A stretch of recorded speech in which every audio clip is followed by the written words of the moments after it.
step into the Forbidden City, where golden dragons gleamed on palace walls and whispers carried more danger than swords. Among the emperor's countless attendants lived the male concubines, men chosen not for battle or scholarship, but for beauty, obedience, and the secret pleasures of the court. To outsiders, they appeared privileged, dressed in silk and close to the sun of heaven. But behind the veils of luxury lay lives shaped by fragile power, jealousy, and rules so strict that one misstep would mean disgrace or death. Their bodies became tokens of favor, their silence the price of survival. This is the story rarely written in official records. What it truly meant to be desired, yet disposable, in the world's most powerful empire. Comment the time you're watching this. I love seeing when my history travelers arrive. And if forbidden history fascinates you, subscribing is always your choice. But the next secrets run even deeper. They drag you past the Crimson Palace gates, and suddenly, the clamor of the marketplace. The hawkers selling steamed buns, the laughter of street children, the squawking of caged birds.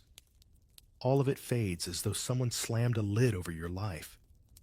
The moment you cross that threshold, you stop being just another face in the crowd and become a possession of the palace. Imagine stepping onto a movie set where every detail screams luxury. Silk banners, carved pillars, guards in gleaming armor. Yet you're not a guest. You're the prop. Your childhood street games, your mother's voice, even your own name feel as if they've been confiscated at the gate. It's dazzling, yes, but also suffocating. You're not free to look around like a tourist snapping photos. You're being measured, weighed, sorted. The guards don't bother explaining the rules because silence here is more powerful than words. You can tell what's expected of you just by watching how others shrink when an official glides by. No one dares to cough, let alone laugh.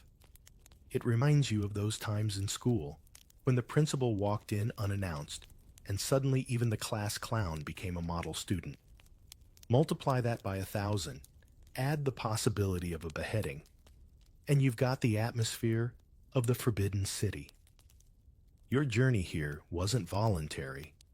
Male concubines in ancient China were often chosen from poor families or captured from enemies, their destinies rerouted into the palace machinery. You might have been a farmer's son, carrying water jars and swatting mosquitoes, when suddenly an imperial decree yanked you into this silk-draped world. The contrast stings. One day, you're trudging through muddy fields. The next, you're treading marble floors so polished you could check your hair in them. But grandeur can feel like a trap. The palace sprawls like a labyrinth, every corridor a copy of the last, every courtyard echoing with the same metallic clink of guards' halberds. You begin to realize how clever this design is. From outside, the palace is the heart of power. Inside, it's a maze designed to disorient newcomers like you. If you've ever walked into a modern luxury mall and felt like the shops were arranged to confuse you into buying more, you'd understand. Only here, the cost of a wrong turn might be much heavier than your wallet. There's also the overwhelming smell, a mix of incense, lacquered wood, and the faint metallic tang of bronze censers burning all day. It's intoxicating, but oppressive, like walking into a perfume store, where every scent is fighting for attention. Some concubines described feeling constantly dizzy in their first days, not from fear alone, but from the sheer sensory overload of palace life. Then come the first whispers of your new reality. You are no longer your own. Every gesture, every blink, every step is watched. you're reminded of the story of Wei Zhongxian, one of the most infamous eunuchs of the Ming dynasty, who rose from lowly origins to wield power greater than ministers. The message is clear. This place can make or break you, depending on how well you read the currents. Officials don't need to say it aloud. You can feel it in the way they look at you, as though they're deciding whether you're useful or disposable. What do you do in such a place? Do you shrink and hope to be invisible? Or do you try to shine just enough to be noticed, but not envied? That's the delicate balance every male concubine learns quickly. If you've ever started a new job where office politics mattered more than actual work, you already have a taste of it. Here, however, the stakes are magnified. Loyalty is life. A misstep is death. The younger ones among you might find a strange thrill in the velvet curtains and golden screens. You tell yourself it's a step up from hauling firewood back home. But even as you marvel, you notice the older concubines' faces. Their eyes carry the weight of decades spent walking this tightrope. They nod politely, but you sense no joy. It's like when you see veteran employees at a company roll their eyes at the enthusiasm of the new hires. They know something you don't, and it's not encouraging. And yet, there's a certain allure to it all. Standing in those endless halls, you catch sight of paintings of dragons coiling through clouds, jade ornaments glowing under lamplight, bronze cauldrons etched with history. You're awestruck because, for a moment, you're inside the very heartbeat of empire. Ordinary peasants will never step this far in. But the beauty comes laced with barbs. You can admire the dragon, yes, but don't forget its claws. Now you're led deeper, past the courtyards where peacocks strut and musicians pluck strings that echo off the tiled walls. The escorts barely glance at you. They've seen hundreds of boys like you come through, each thinking he might be special. Their indifference stings more than cruelty. At least cruelty acknowledges you exist. Here, you are both everywhere and nowhere, swallowed into the system like a pebble tossed into a vast lake. You're ushered into a small chamber, and the air suddenly feels heavier than stone walls alone could explain. The officials don't announce it with a drum roll or a proclamation. Yet you know instinctively what comes next. This is the point of no return. The cutting, as everyone whispers about it, isn't framed as cruelty here, but as necessity. In the logic of the palace, a male concubine must be reshaped to fit the machine. If the emperor is the sun, then you're being molded into a shadow, unable to cast airs that might threaten the dynasty's light. It's not a choice. It's the admission ticket. Think about how athletes today undergo rigorous, sometimes painful training to fit into a team. That's the mild version. Here, your body itself is altered to guarantee loyalty. And though no one speaks of it in detail, the silence around it is suffocating. You know it's going to hurt. You know it will brand you forever. And yet you're expected to carry it with bowed head and sealed lips. The men who perform this ritual are matter of fact, like surgeons with no bedside manner. For them, it's Tuesday. For you, it's the dividing line between your old life and the one that lies ahead. Records from the Han and Tang dynasties describe how boys often went through the procedure young. Some barely in their teens, because pliability made them easier to shape into loyal servants. The cruelty wasn't in the steel knife alone, but in the way the system turned the intimate into political insurance. You try not to think of the body you once had, the life you once dreamed of. Perhaps you thought of marrying a village girl, planting millet together, raising children who would laugh in the fields. All of that dissolves in a single stroke. And here's the chilling part. You aren't the first, and you won't be the last. Thousands of boys before you have stood on this same stone floor, and their silence lingers like an invisible crowd. The aftermath is a mix of pain and shame. Some eunuchs, like Liang Ji of the Han court, turn their scars into stepping stones, climbing the hierarchy to wield immense influence. But in the beginning, there's only dizziness, weakness, and a sense that your very self has been taken hostage. The officials don't comfort you. They simply hand you a set of robes, thin silk, dyed in muted colors, and expect you to put them on as if nothing monumental has happened. You might ask yourself, how do you keep your sense of humor in such a situation? That's the strange resilience of human beings. Some concubines later joked among themselves about their rebirth, dark humor becoming a survival mechanism. Imagine co-workers today making light of a brutal restructuring at the office. It doesn't erase the pain, but laughter makes the unbearable a little less so. The silence afterward is as telling as the act itself. You're not allowed to speak of what's been done.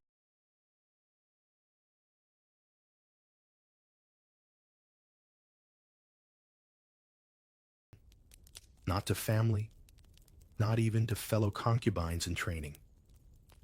It's as though the palace itself erases a part of your vocabulary. Your body changes, but so does your language. Words that once belonged to you are no longer yours to use. You begin to realize that control here isn't just physical, it's psychological. A eunuch like Gao Lishi, who served under Emperor Xuanzong in the Tang dynasty, shows how this transformation could become a tool. He endured the ritual like everyone else, but later he became one of the emperor's most trusted companions, influencing policy and even guiding the emperor in matters of art and governance. Pain, in this twisted logic, is an investment that might one day pay political dividends. Still, in this moment, you don't see the future. You only feel the sharp edges of loss.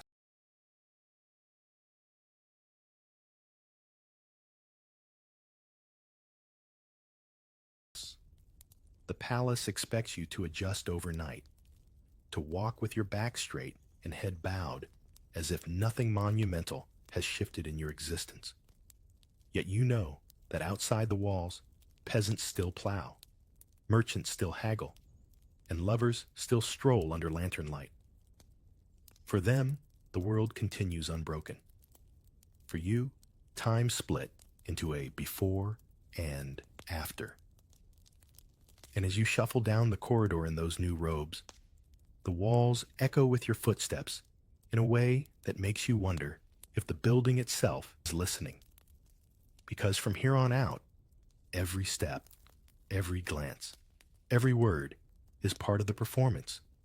And the audience, the emperor, the ministers, the palace women, even the faceless guards, all waiting to see whether you crumble or learn how to turn silence into survival.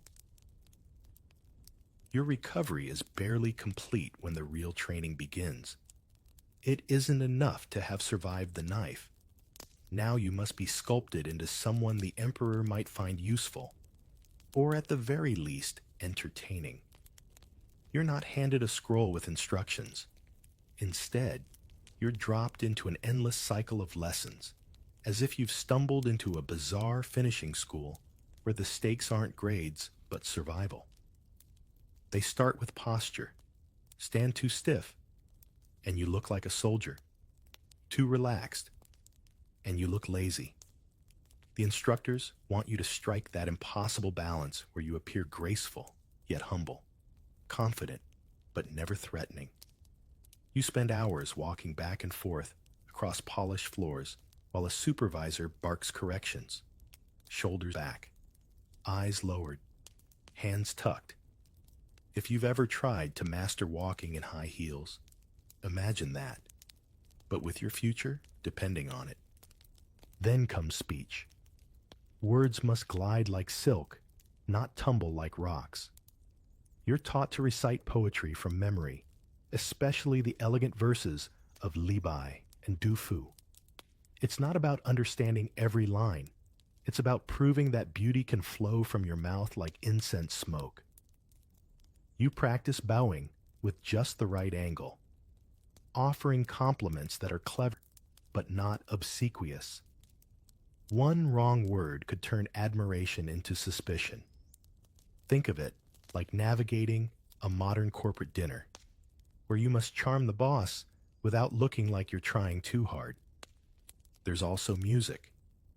You might be handed a pipa or a flute, instruments designed to weave sound like threads of silk. The aim isn't to become a virtuoso, but to be capable of filling a silence if the emperor's mood demands it. The palace doesn't tolerate dull company. You learn quickly that your value lies not in who you are, but in how well you can shapeshift into what someone else desires at any moment. And then, of course, there are the subtler lessons. How to smile without showing too many teeth. How to glide through a doorway so quietly it seems you're carried by air. How to pour tea so smoothly that not a drop dares to splash. It sounds trivial, but every tiny motion is a signal. You're reminded constantly that you're not just serving food or playing music. You're performing. History is full of eunuchs who mastered these arts so well that they became indispensable. Take Zhang Rong of the late Han Dynasty, for instance. He was skilled at both flattery and administration, and eventually wielded such power that even generals had to bow before him. His rise wasn't due to brute strength, but to his ability to read a room, sense a mood, and respond with precision. The palace is less a battlefield of swords than of subtleties, and your training is the armor you'll need. Still, not everything is polished elegance. Behind closed doors, instructors are ruthless. If you stumble over your words or botch a bow, the reprimand can be public and humiliating. They want you to feel the sting, because shame is a better teacher than encouragement here. Imagine a reality TV show where judges gleefully tear contestants apart. That's mild compared to this. In the palace, failure isn't just embarrassing. It brands you as dispensable. You might wonder how someone endures such constant scrutiny without cracking. The secret is that most concubines develop a second skin, a persona to wear like armor. Outwardly, you're serene, graceful, obedient. Inwardly, you may be counting heartbeats until the lesson ends. Over time, the line blurs. You forget where the act stops and where you begin. Perhaps that's the goal. Occasionally, moments of absurd humor lighten the tension. One concubine spills tea in front of a stern instructor, and for a brief second, the room teeters between laughter and punishment. Even the instructors, stiff as bamboo poles, sometimes smirk at the ridiculousness of making a young man spend hours practicing how to hold a fan without looking clumsy. It's a reminder that even in the most rigid systems, humanity seeps through the cracks. By the time the sun sets, your feet ache, your head pounds with memorized verses, and your smile feels glued in place. Yet you know tomorrow will bring the same regimen. You begin to realize that the palace doesn't just train you, it rewires you. Every bow, every line of poetry, every careful gesture is a stitch in a new identity, one that no longer belongs to you, but to the empire. They open the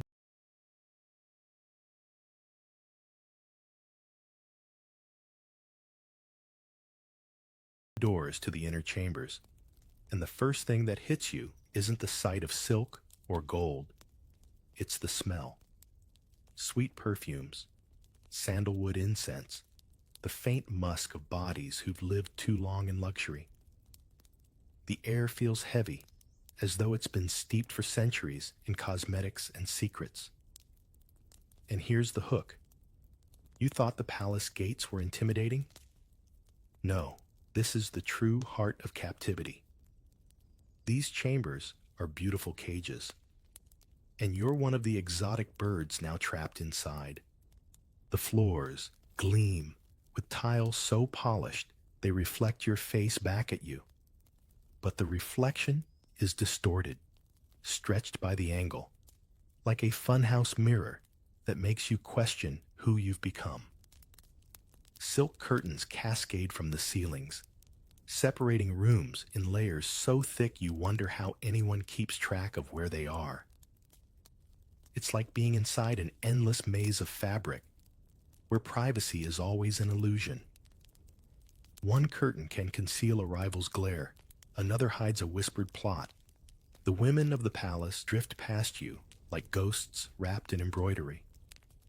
Some glance at you with open curiosity, others with disdain, and a few don't bother to hide their suspicion. In a place where every smile is a mask, you quickly learn to read the tilt of a chin, the flick of a fan, the narrowing of an eye. You can't exactly ask them outright what they think of you.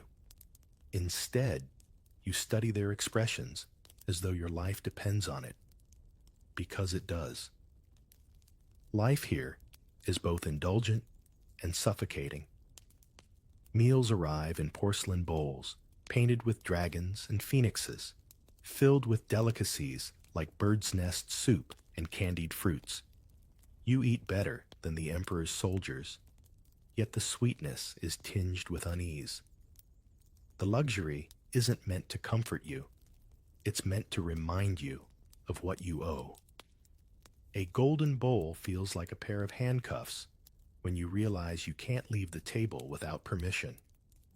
Gossip fills the chambers more thickly than incense. Servants whisper about who has the emperor's favor this week, which concubine accidentally angered a lady in waiting, or which eunuch was caught delivering a message at the wrong time. You hear your own name whispered occasionally, and the sound makes your stomach twist. If you've ever had coworkers dissect your every move at the office water cooler, multiply that by 10 and add the possibility of execution. That's palace gossip. Sometimes you catch sight of older concubines sitting by the windows, staring out at the gardens. Their eyes don't follow the koi swimming in the ponds, the cherry blossoms falling in the breeze. They stare through the beauty, as if the splendor itself has become invisible to them. It reminds you of the way long-term prisoners can stop noticing the bars on their cell. That's when it hits you. Paradise, when it's forced, is indistinguishable from prison. Historical accounts describe these inner chambers as places of dazzling beauty. Emperors invested fortunes in jade ornaments, gold thread carpets, and painted screens to show off their magnificence. But for those who lived inside, it was like living in a museum where you were both the exhibit and the guard. The beauty wasn't for your benefit. It was to impress visitors, dignitaries, or history itself. You were simply part of the furniture. Here's where the humor seeps in, because if you don't laugh, you'll choke on the irony. You spend your days polishing skills you might never use, reciting poems no one will remember, and adjusting your robes for the 15th time so the folds look natural. It's like preparing for a job interview that never ends. You're always auditioning, but the director never calls cut. There are moments when the chambers feel alive, almost mocking you. A breeze slips through the curtains, carrying snippets of conversation. A distant zither note lingers too long, making the silence after it unbearable. You realize the palace doesn't sleep. It just shifts moods. Morning brings clattering footsteps. Evening brings hushed murmurs. And night brings the kind of silence that makes you paranoid. And in the middle of it all, you sit cross-legged on a silk cushion, trying to convince yourself that you belong here. Yet a voice inside keeps whispering. The gilded walls are closer than they appear. You don't notice it at first, but soon you feel their eyes. Not the eyes of guards or officials. Those you've learned to expect. No, these are the eyes of the palace women, each glance a puzzle you're forced to solve. Some look at you with curiosity, as if you're an odd creature newly caged. Others watch with suspicion, their lips curving in faint smiles that never reach the eyes. It's like walking into a high school cafeteria, where every table has its own politics. And you're the new kid holding a tray, praying you don't trip. Women in the palace aren't simply companions of the emperor. They're players in a dangerous game. They compete for favor, status, even survival. And here you are, another piece on the board. The irony is sharp. You were reshaped precisely so you'd never rival the emperor's heirs. Yet you're still seen as a rival for attention. You thought your struggles were with officials and eunuchs? No. Much of your daily tension comes from the subtle battlefield of glances, whispers, and polite daggers from the women who rule the inner court. The jealous ones are easy to spot. They sit straighter when you walk in, laugh louder when the emperor is nearby, and find subtle ways to diminish you. Maybe they correct your pronunciation of a poem in front of others, or accidentally spill tea near your sleeve so you appear clumsy. Small acts, but in a palace where reputation is everything, even the tiniest stain can spread. It's death by 1,000 paper cuts. History gives us plenty of examples. During the Ming Dynasty, records show that palace women often formed alliances with eunuchs, sometimes for protection, sometimes for manipulation. But just as often, they sought to ruin one another. A careless word from a jealous consort could destroy a eunuch's career. One wrong rumor whispered into the right ear could turn trust into suspicion. You begin to realize you aren't just living in a palace. You're walking through a chessboard where every pawn smiles before striking. And yet, not all eyes are hostile. Some women find in you a confidant, someone safe to speak to, because you pose no official threat to their lineage. A concubine might pull you aside to share frustrations about another rival, or even seek comfort in your company. But here's the trap. The moment you listen too sympathetically, someone else notices. A relationship that feels harmless to you can be spun into suspicion by others. Imagine lending a coworker your pen, only to be accused of plotting with them to steal the boss's job. That's the level of paranoia you face daily. So how do you cope? You develop radar. You learn to read tones of voice sharper than an actor in a Shakespeare play. You notice how a woman's compliment can hide venom, how a shared laugh can conceal rivalry. You train yourself to keep your expressions mild, never too warm, never too cold. Smile too much, and you look scheming. Smile too little, and you look resentful. The middle path becomes your only safe road. Every so often, you hear of someone who failed the balancing act, a concubine who tried to undermine another only to be caught, or a eunuch who leaned too closely toward one woman's faction and vanished overnight. It reminds you that the jealous gaze isn't just annoying, it's potentially fatal. It makes modern office gossip look like child's play. At least in today's world, you don't risk exile or execution because someone didn't like how you poured their tea. But perhaps the hardest part isn't the hostility. It's the loneliness that comes with being mistrusted by default. Even when a palace woman seems kind, you second-guess her motives. Even when a laugh feels genuine, you wonder if it's bait. Trust becomes rarer than gold in these halls. And without trust, every conversation feels like walking across a frozen lake, listening for cracks beneath your feet. So when their eyes follow you, sharp as needles behind embroidered fans, you learn not to flinch. You bow, you smile faintly, you glide out of sight. Yet deep down, you know those eyes never really let you go. Behind the lacquered screens, life takes on another layer of strangeness. Out in the open halls, everything is ceremony, bows, measured words, and carefully rehearsed gestures. But slip behind those folding screens, painted with mountains, cranes, and plum blossoms, and you discover the palace's other function. It is an echo chamber of secrets. You think you're just a servant, yet before long, you realize you've become a courier of whispers, carrying truths that can bend the empire itself. It starts small. You overhear two ministers muttering in the corner, their words low, thinking no one is listening. But you are always listening, because in the palace, silence isn't passive, it's survival. Later, a concubine, frustrated with her rivals, vents to you in confidence. You don't ask for these confessions, but they land in your lap like fragile porcelain. What do you do with them? Hide them, trade them, or weaponize them?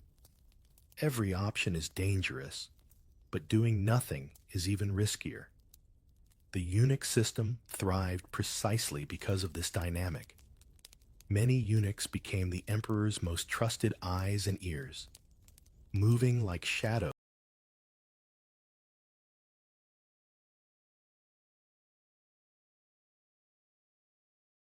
where ministers could not. Wei Zhongxian, one of the most infamous power brokers of the Ming dynasty, manipulated information so effectively that he practically ran the empire. He didn't need armies or titles. He had secrets. In a palace where a single rumor could ignite suspicion, information was sharper than any blade. You quickly learned the strange rules of this hidden economy.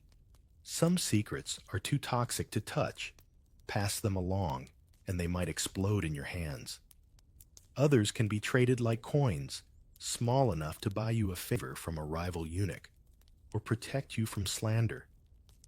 You become fluent in the art of the half-truth, sharing just enough to seem useful, never so much that you risk being accused of betrayal. It's not unlike office politics today, where knowing who dislikes whom can shape your career more than your actual skills. Only here, the stakes can be life or death. The screens themselves become symbols of this dual life. On one side, painted cranes stand serene against pine trees. On the other, hushed voices plot futures. When you walk past, you catch glimpses of courtiers leaning close, fans shielding their mouths, eyes darting around to check if you're near. And sometimes, you're asked outright to forget what you've just heard. That word, forget, becomes a command, not a request. Forgetting isn't possible, but pretending you have is an art form. There are moments of grim humor, too. You once hear a concubine mock another's hairstyle, only to see both of them arm in arm the next day, laughing as if they were sisters. You learn not to take any outward expression at face value. The palace is a theater, and everyone is both actor and audience, rehearsing lines while sneaking glances at who might be watching. The burden of carrying secrets can feel heavier than silk robes. You can't share them, not even with those you trust most, because trust itself is a luxury you don't have. You lie awake some nights, replaying whispers in your mind, wondering which ones could destroy you if repeated, which ones might save you if revealed at the right moment. It's like juggling knives in the dark. You never know when one might slip and cut. And yet, with time, you adapt. You begin to sense when someone wants you to overhear, planting a seed on purpose. You notice when an official lingers too long by a screen, hoping you'll carry his words further than he can. You become a participant in the palace's most important game, the game of controlled leaks. History remembers eunuchs who mastered this dangerous dance. Gao Lishi, for example, guided Emperor Xuanzong not only through governance, but also through the treacherous world of palace intrigue. He knew when to shield the emperor from harmful whispers, and when to pass along the truth. His survival depended not on loyalty alone, but on discernment, knowing which secrets strengthened bonds and which ones poisoned them. For you, behind those lacquered screens, the truth is always slippery. You never really know whether you're a trusted confidant or a disposable pawn. But one thing becomes clear. In a palace where silence is survival, being the keeper of secrets can make you the most dangerous figure of all, even if no one dares to say it aloud. The summons doesn't come with fanfare. There's no drumbeat, no horn. It arrives as a whisper, a eunuch leaning close to murmur, "His Majesty requests your presence." And here's the hook. This single sentence can feel heavier than a death sentence. Because when the emperor calls you, it's not just an invitation, it's a test. And every fiber of your being braces for the unknown.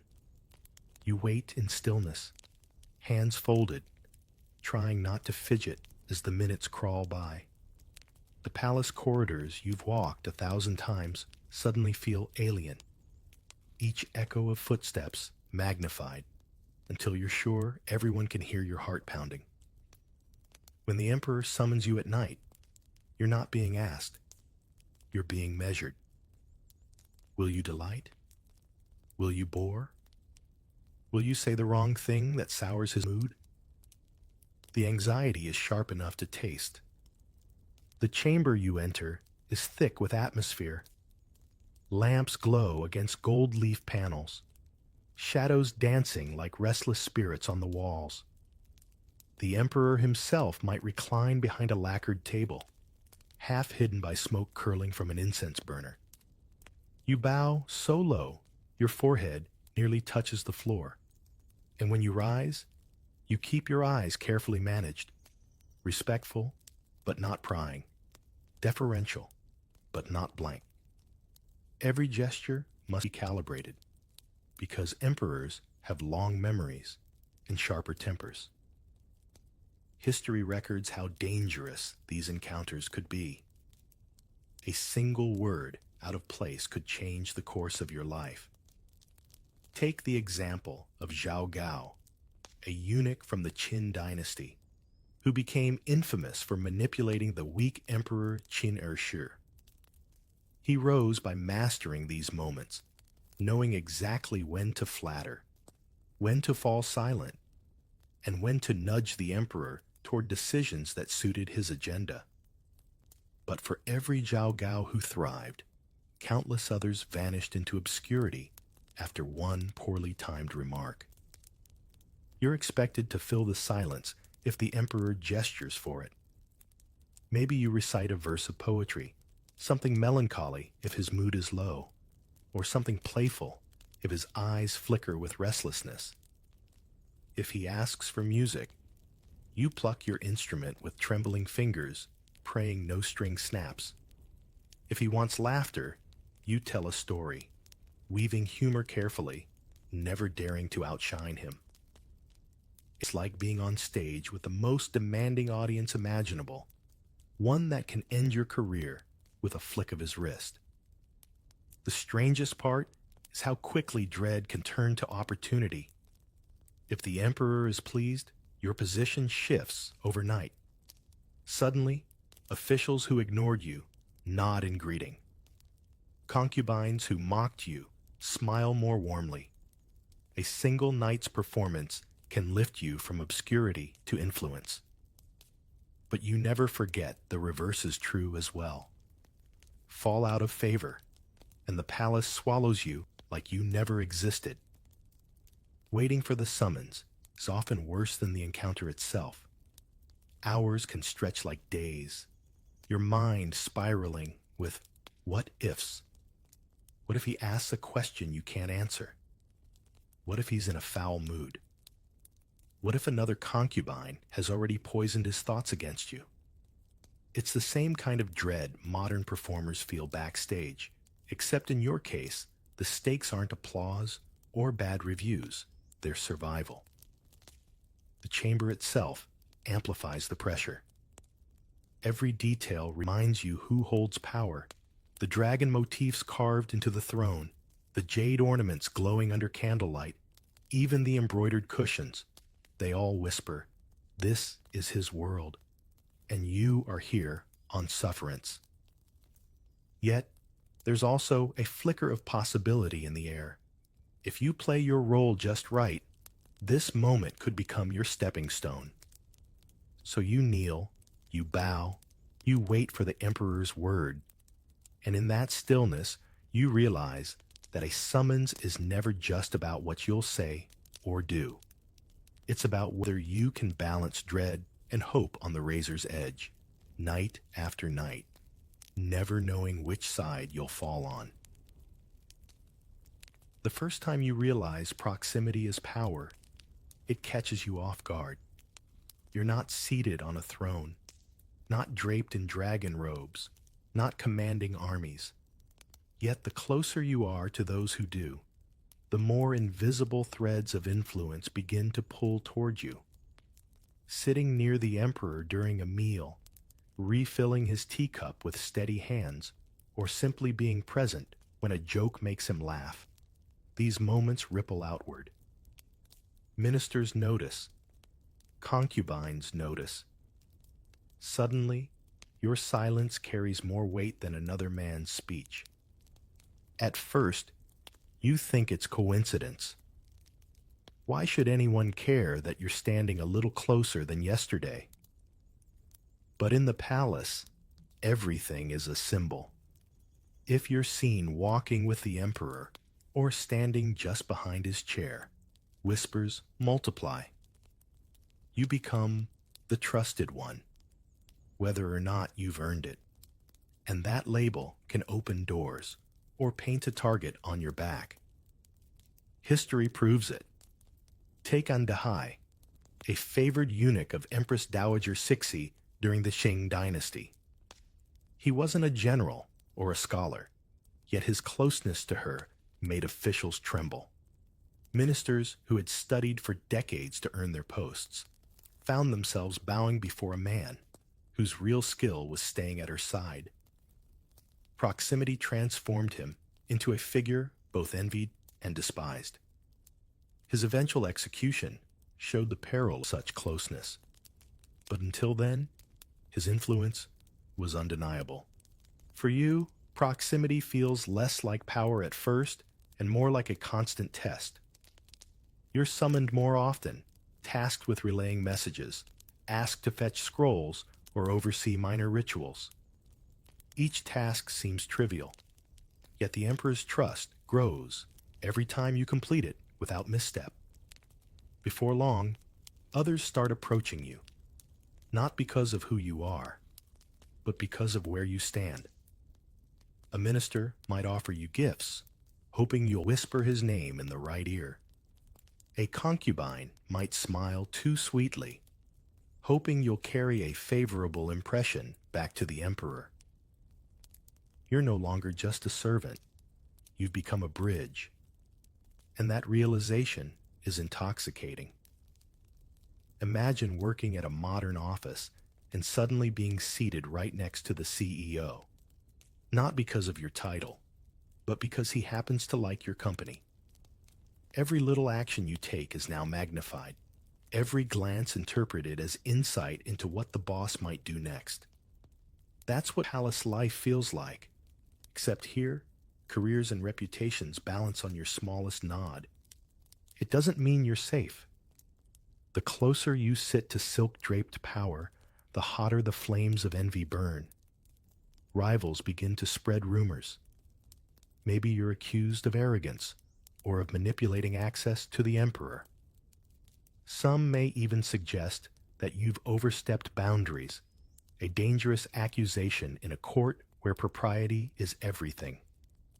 You must walk the tightrope carefully, accepting the perks of influence without flaunting them. The irony is that power by proximity is both real and fragile. You can hold it for years, as some eunuchs did, or watch it vanish overnight if the emperor's mood shifts. One moment you're at his side, the next you're reassigned to some remote duty, your name forgotten in the corridors. It teaches you a brutal truth.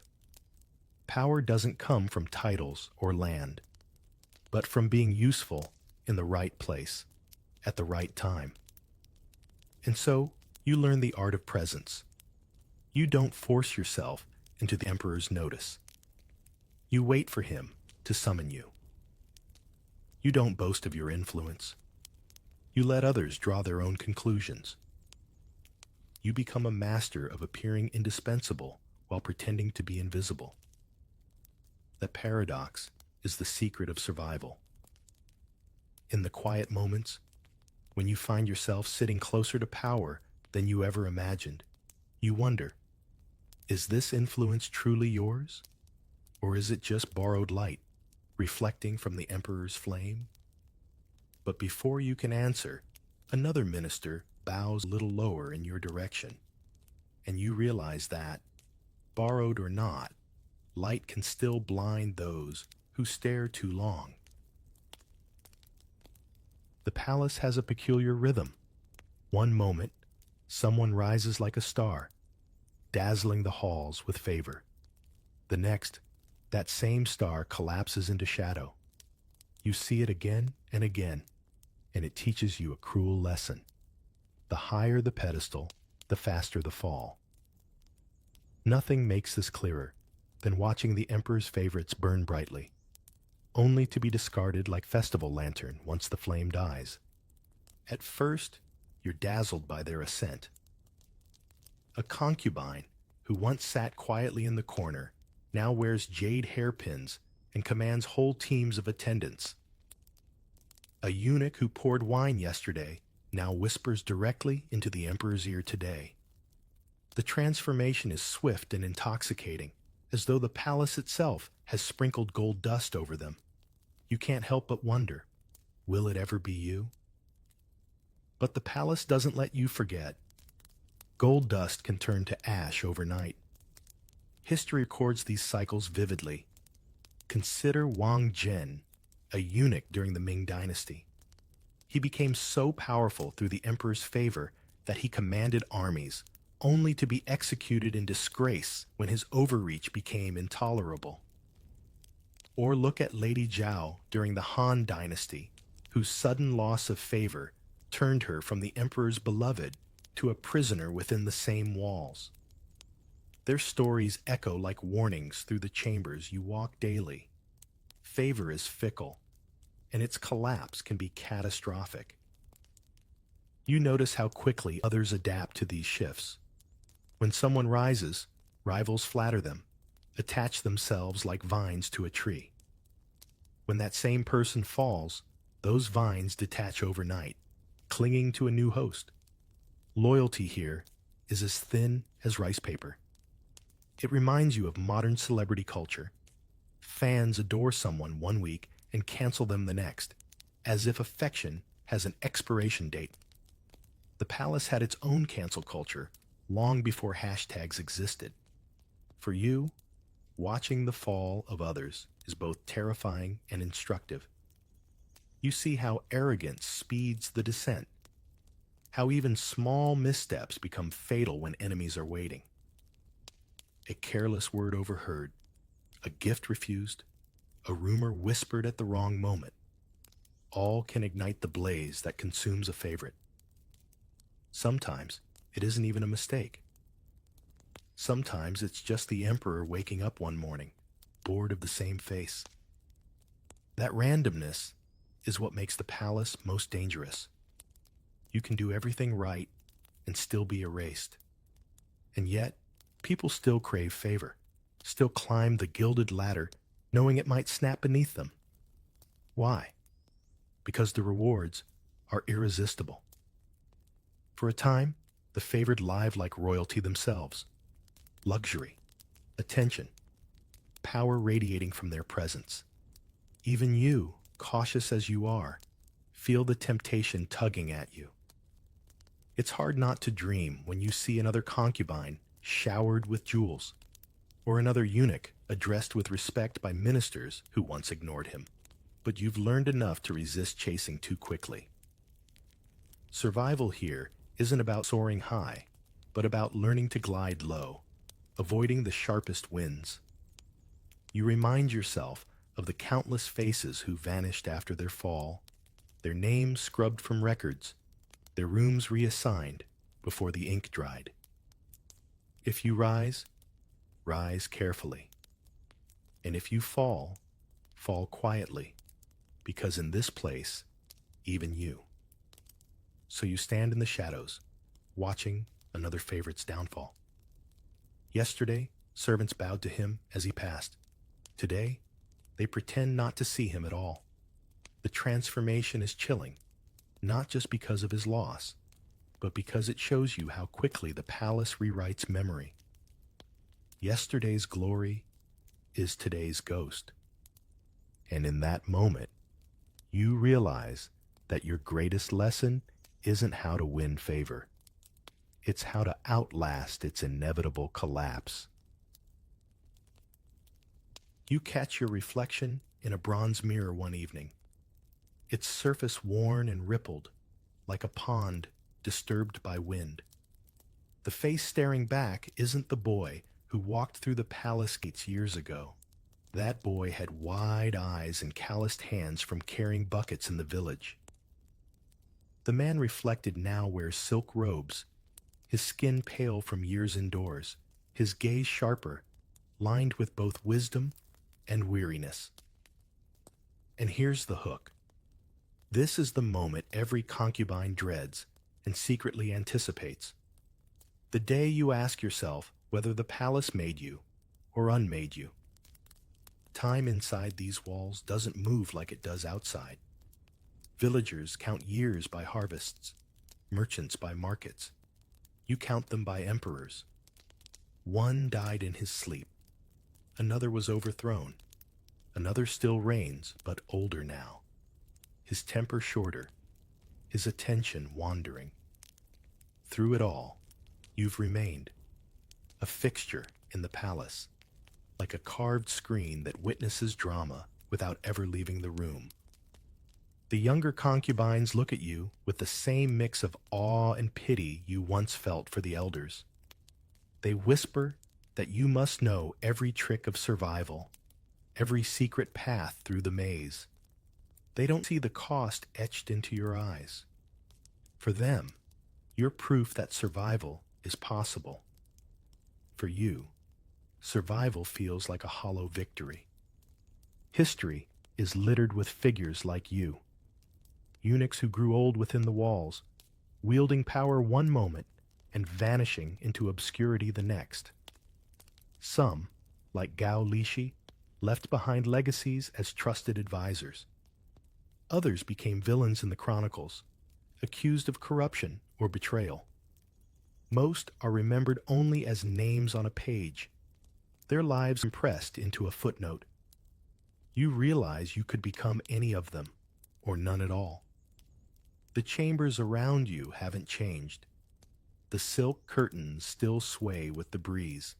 The golden screens still shine. The koi still circle endlessly in the ponds. Yet you've changed. Where once you walked nervously, now you move with practiced calm.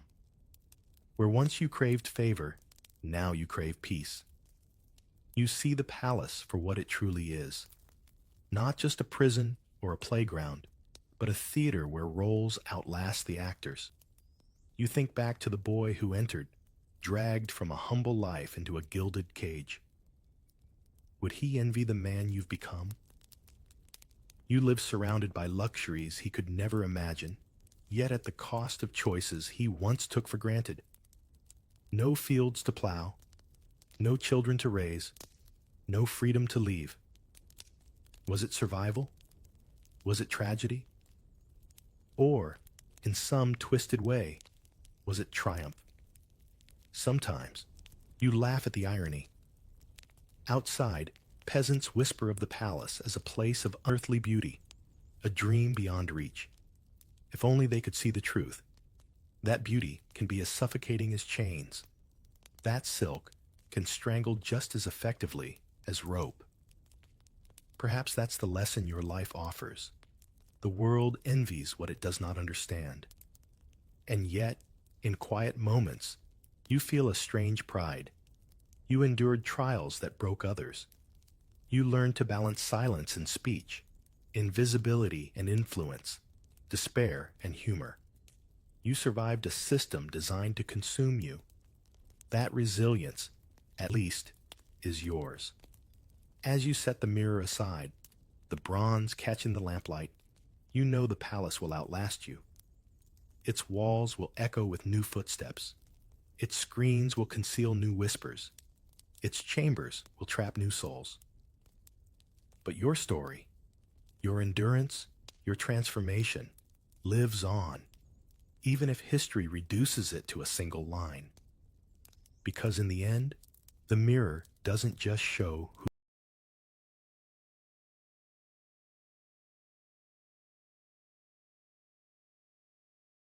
who you are. It shows that you were here, that you endured, that you mattered, even in a world determined to make you forget yourself. You close the palace mirror, and the reflection fades, but the story doesn't end there. Because while the life of a male concubine carried its own strange burdens, you can't help but glance across the courtyard and wonder about the women who shared those same walls. What filled their endless days? Beyond the jeweled hairpins and silk gowns, how they spend the hours when the emperor's gaze wasn't fixed on them. The question lingers like incense in the air, pulling you deeper into another side of the palace, the daily rhythms of the emperor's concubines. Before you even open your eyes, the palace has already decided how your day will begin.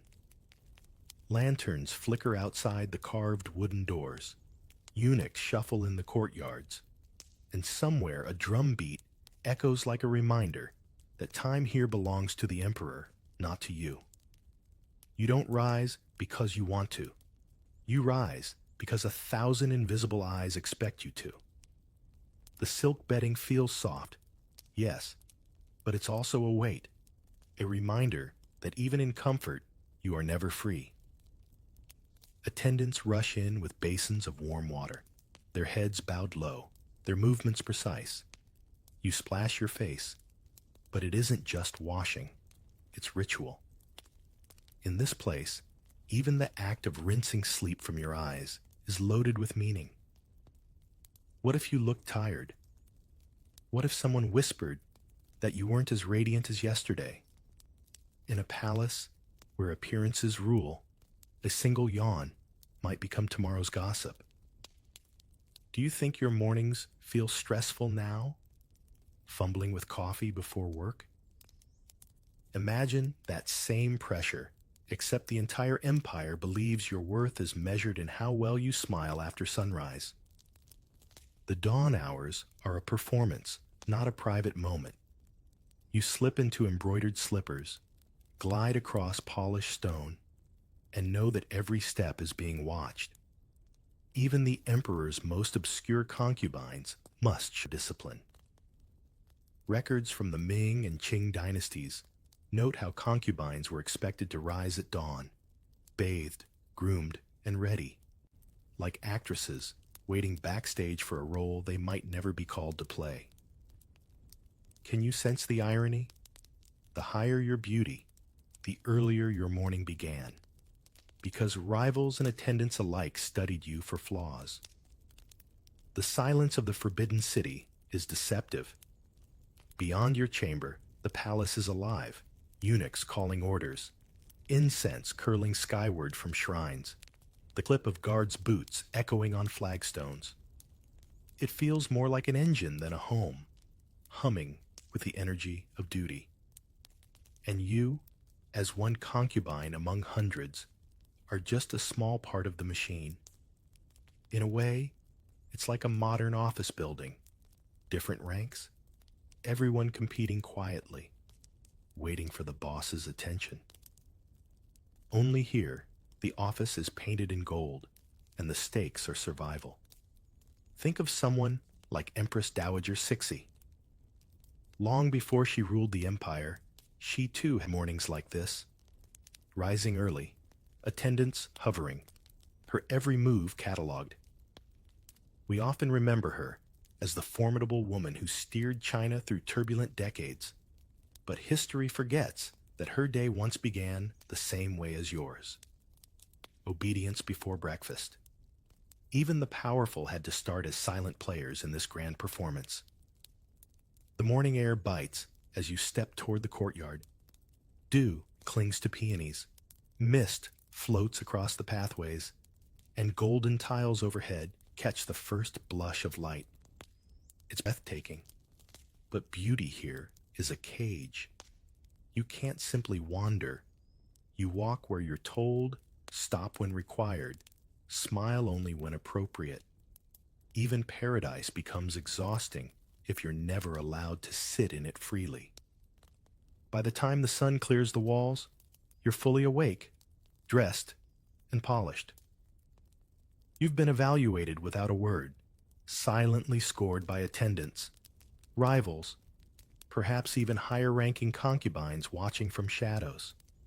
And so, your first task of the day is not eating, not praying, not even waiting for the emperor. It's proving you deserve to exist inside this golden prison. Now that you've shaken off sleep and stepped into your role, the next concern is more delicate: turning your body into living art. The basin of water is taken away, and now begins the real work of the morning, the transformation. You are no longer simply yourself. You are a canvas, a carefully maintained painting, polished to near perfection. Attendants arrive with trays of combs, jade-handled brushes, powders in porcelain jars, oils infused with flowers, and strings of hairpins so delicate they could double as weapons. It isn't quick. It isn't simple. It's an hours-long process of sculpting a human being into something more than human. A vision. The first step is hair. Long, black strands must be combed, oiled, and arranged into elaborate coils and knots. Some styles, like the towering Liang Batu of the Qing court, could take more than an hour to perfect. Imagine trying to hold still as 3 attendants tug, pin, and twist your head into something resembling a crown of architecture. It's not unlike getting your hair styled for a modern wedding, except you do it every day, not once in a lifetime. And if one pin is crooked, someone will notice. Next comes the skin. Attendants dab powders made of crushed pearls or ground rice, meant to leave your face pale and smooth. A sheen of oil on your lips, a faint touch of rouge to your cheeks, perhaps the faint outline of delicate brows. The ideal was porcelain perfection, a surface so flawless it looked untouchable. Do you ever scroll through social media, wondering how someone wakes up looking so perfect in the morning? Concubines lived that expectation daily, without filters, with the knowledge that even a blemish could alter their future. Perfume follows. Small pouches of herbs and flower petals are tucked into sleeves or hung from the waist. A faint fragrance of jasmine or sandalwood trails you wherever you walk, leaving behind the memory of your presence even if you say nothing at all. It was more than vanity. Scent was considered part of one's aura, an extension of elegance. You are expected to be a walking atmosphere, not just a person. Jewelry comes next. Each piece not only decoration, but also rank. Jade bangles, gold hairpins, coral beads. Your accessories speak louder than your words. Higher-ranked consorts are permitted heavier jewels, while lower ranks make do with simpler trimmings. Every glittering stone is a status symbol, and every missing one is a reminder of where you stand in the invisible hierarchy. Think of how modern companies hand out different colored badges or corner offices. The palace did the same, only in silk and gold. You sit, silent, while others labor over you. Attendants chatter quietly about palace gossip. Who sneezed in front of the emperor yesterday? Who may have caught his eye at last night's banquet? You pretend not to listen, but of course you do. The harem's survival isn't just beauty, it's knowledge. Knowing what's whispered behind closed doors can sometimes protect you more than any powder or comb. All this effort is not only about pleasing the emperor, it is also about outshining rivals. Imagine dozens, even hundreds of women rising in chambers all across the palace, each surrounded by attendants, each painted, powdered, perfumed, and presented. You're not competing against one or two people. You're competing against an entire gallery of living artwork. It's exhausting to think that your hairstyle this morning might decide how history remembers you, but in this place, it just might. And then there's the cost. Historical records note that palace cosmetics could be made of rare ingredients, pearls, camellia oil, sometimes even lead-based powders. They made you shine, but at a price. Imagine a lipstick that slowly sickened you, or a face cream that damaged your skin permanently. Beauty was a weapon, but also a poison. The irony is sharp. You were expected to be timeless, yet the very products used to achieve that could shorten your time. Even Empress Wu Zetian, the only woman ever to rule China in her own name, knew the power of presentation. Long before she became empress, she had mastered the arts of grooming, dress, and poise. Chroniclers describe her as radiant, her presence unforgettable. It wasn't chance. It was daily discipline, the result of mornings spent in the same rituals you endure now. When you hear her name in history, remember, her rise began in front of the mirror, long before it reached the throne. Finally, when the hairpins are in place, the last powder smoothed, and the jewels adjusted just so, the attendants step back. The mirror shows not just you, but the palace's idea of you. Perfect, graceful, flawless. And yet, beneath it all, you're still aware of the cost. The hours lost, the strain in your neck from holding still, the quiet anxiety that someone else looks even better today. By now, the sun has risen higher, and your chamber glows with natural light, bouncing off silk screens and polished jade. You are ready, not for rest, not for joy, but for presentation. But of course, beauty is useless without the right clothes. Silk rustles before you even stand. Attendants glide in carrying folded layers of fabric, each piece brighter and heavier than the last. Dressing is not about comfort here. It's about politics. Every robe, every embroidered sleeve, every sash is a statement of where you stand in the pecking order of the Forbidden City. Forget sweatpants or a hoodie. In this world, the wrong color on your shoulder could be interpreted as arrogance. And arrogance was dangerous. The first layer is always simple. A thin silk undergarment, soft against the skin, meant to protect the fine outer robes from sweat. Over that comes the middle garment, often plain but carefully fitted, a quiet reminder that elegance starts from what no one sees. And then, the real spectacle, the outer robe. Embroidered dragons, phoenixes, and lotus blossoms crawl across the fabric, each design loaded with meaning. Yellow was reserved for the emperor himself, but a flash of gold thread woven into a concubine's robe might hint at imperial favor.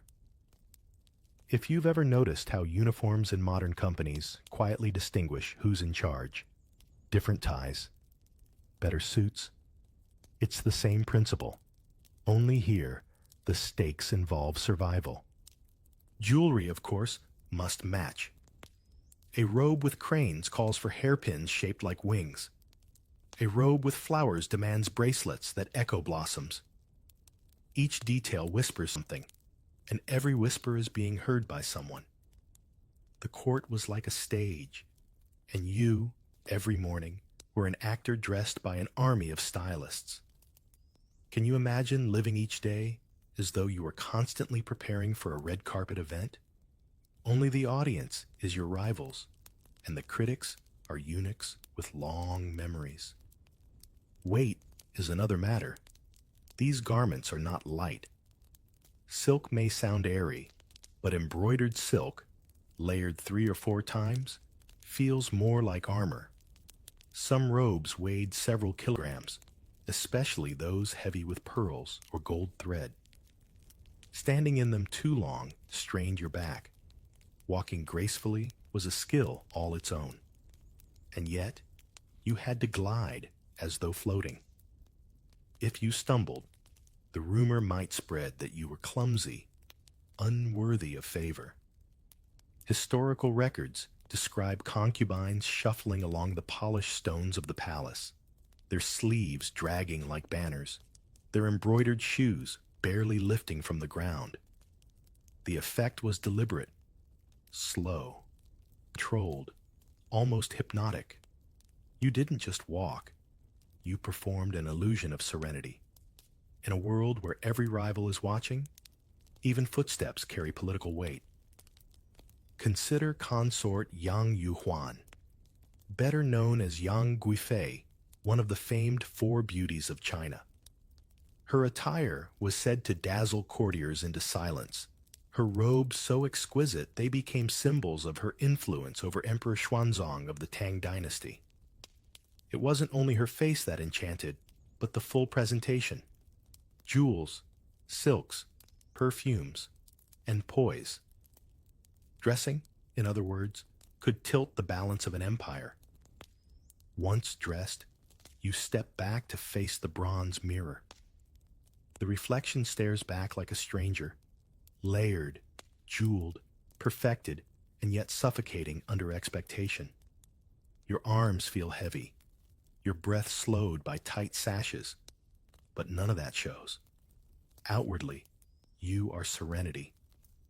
Inwardly, you are calculating. Does this robe draw too much attention? Will it make enemies whisper? Or will it make the emperor glance twice when you pass? The attendants beam at their work, bowing slightly, as if to say, "Now, you are ready." Ready for what, though? Not freedom, not relaxation. You are ready to be seen, to be judged, to be measured like a fine painting unveiled to critical eyes. And so, with your robes swaying around you like banners, you step out into the corridor. The palace is waking fully now, sunlight bouncing from glazed roof tiles, the air thick with incense. But your day is far from over. Looking beautiful is one thing. Proving you're more than a mannequin requires another kind of training. The arts that kept a concubine's mind sharper than her rivals. Beauty alone won't keep you alive here. The palace is overflowing with flawless faces, so what sets you apart is what you can do. And this is where the real training begins. The endless hours of perfecting the arts. Imagine being told that your survival depends not just on how you look, but on how gracefully you pluck a string on a zither. In this palace, talent is not a hobby, it's insurance. You sit before a guqin, its 7 strings stretched across polished wood, and the room fills with soft vibrations as your fingers glide over them. Every note must be precise, every pause deliberate. Concubines were expected to master music, poetry, calligraphy, and even dance. Think of it as a curriculum, except instead of grades, you earn glances, and instead of diplomas, you earn survival. Missing a note isn't just embarrassing. It could lower your standing in a hierarchy where even small missteps are amplified. Music wasn't just entertainment. The guqin was linked to moral refinement. Its tone said to align the player with harmony itself. To play clumsily suggested not only poor training, but poor character. Do you ever remember being judged at school talent shows, sweating while you tried to get the rhythm right? Imagine that same pressure, only multiplied by the fact that the emperor might be listening and deciding your fate on the other side of a screen. Poetry lessons followed. You sit with brush and inkstone, grinding ink slowly, tracing characters onto silk paper. Each stroke is a test of patience. To compose a verse was to reveal wit, sensitivity, and intellect. Famous concubines often left behind poems that still survive, tiny windows into their confined lives. One Tang concubine, consort Shu Hui, became known not only for her beauty, but for her literary skill. Her poems so admired that Emperor Taizong cherished them like jewels. In other words, a clever poem could buy you more favor than a flawless face. Calligraphy demanded discipline of a different kind. Every line, every curve had to breathe elegance. To write with shaky strokes suggested a shaky spirit. Concubines trained to write as though their ink carried grace itself, each scroll a mirror of their inner refinement. Modern comparisons? Think of how today handwriting may seem trivial. But imagine if your entire career depended on how beautifully you signed your name. That's how serious calligraphy was here. And then, of course, dance. Flowing sleeves, precise steps, gestures balanced between allure and restraint. Dancing wasn't about spectacle like in a theater. It was about demonstrating control, rhythm, and poise.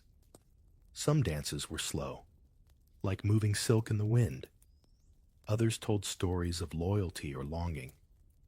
Each step carried meaning, and you learned them as carefully as soldiers learn drills. You weren't just entertaining. You were proving that your body could be as disciplined as your mind. This training wasn't optional. From dawn until afternoon, concubines cycled through lessons, practices, and rehearsals. Eunuchs and older matrons judged progress, noting who excelled and who lagged. A concubine who could sing, recite, and paint became far more valuable than one who only looked beautiful. Think of it like a modern resume, except instead of bullet points, your qualifications were zither notes, brush strokes, and verses whispered under lantern light. The pressure was immense.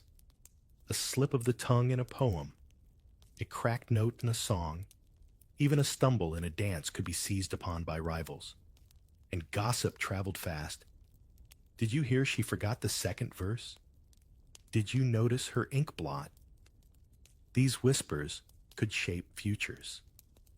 You weren't just learning the arts. You were learning survival through performance. And yet, there was satisfaction too. When the guqin rang true under your fingers, when a poem poured from your brush like water, when you moved through dance without faltering, there was a moment, brief but real, where you felt free.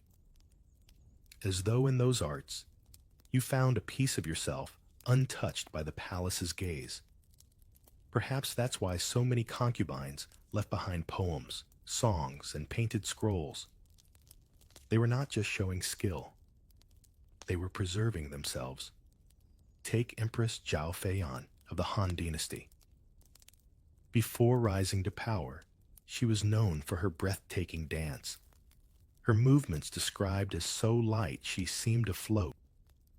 Her art became her entry into the emperor's heart, proof that skill could alter destiny. History remembers her not only as an empress, but as one of the greatest dancers in Chinese lore. So you sit, hour after hour, practicing, polishing, perfecting. You may never know if the emperor will notice, but you know your rivals will. And that's enough to keep you rehearsing until your fingertips ache and your brush hand trembles. Later, when the lessons pause, there comes a quieter ritual, a chance to sit with others over tea, where every polite smile conceals another kind of performance. The tea is poured in silence, but the silence is anything but peaceful. Porcelain cups clink lightly on lacquered tables, steam curls from the spout, and the fragrance of jasmine or chrysanthemum fills the air. To an outsider, it looks serene. Delicate women sharing a calm morning ritual. But you know better. This is not about relaxation. This is about masks.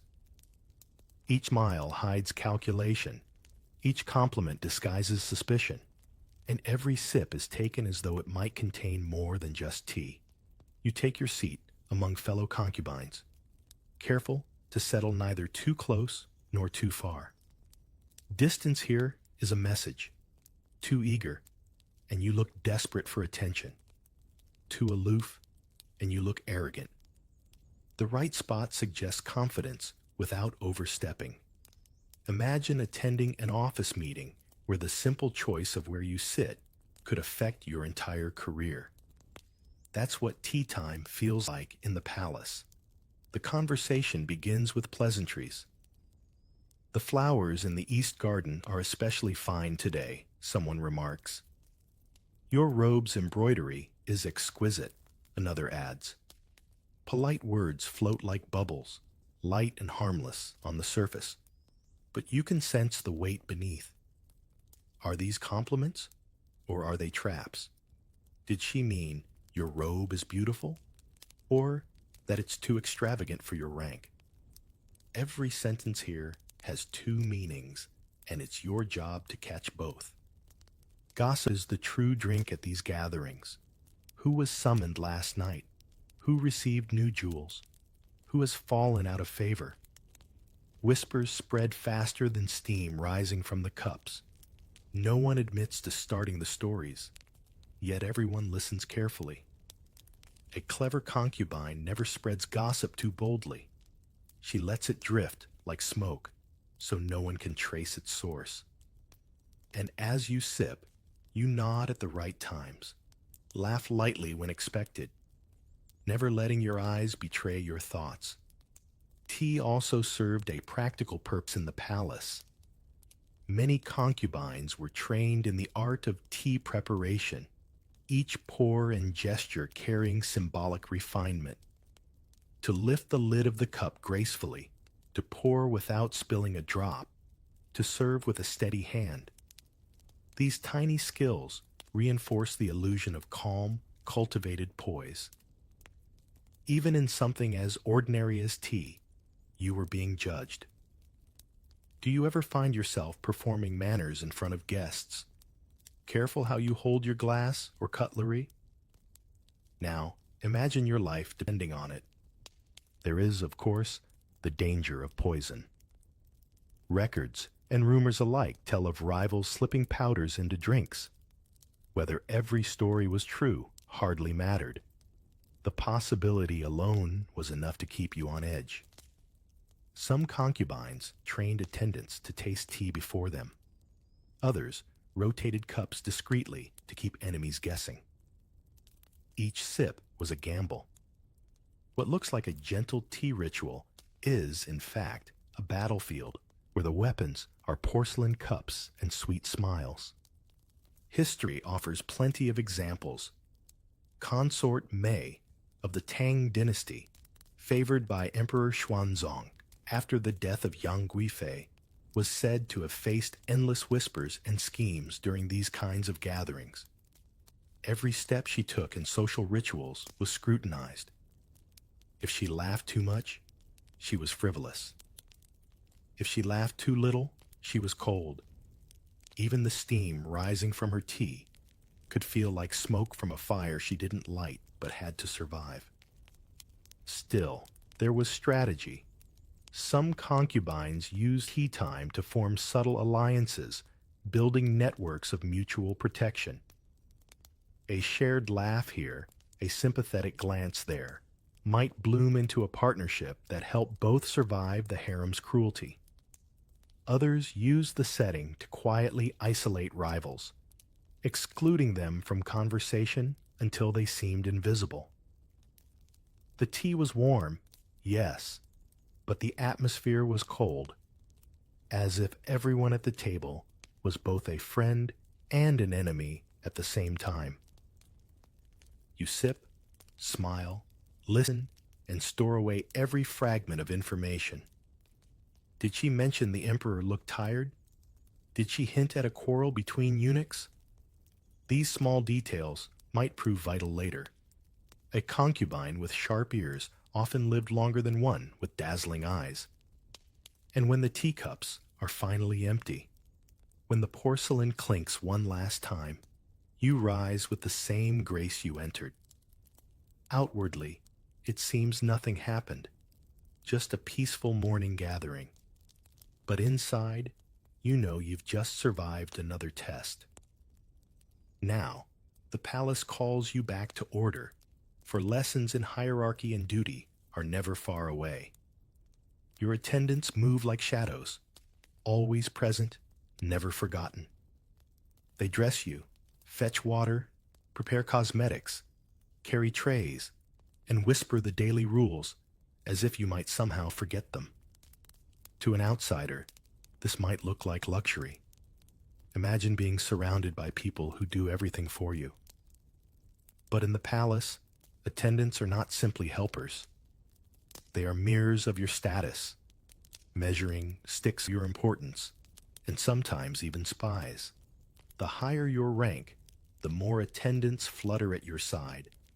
A favored concubine might walk with a small procession of maids adjusting her sleeves, holding her train, carrying scented fans.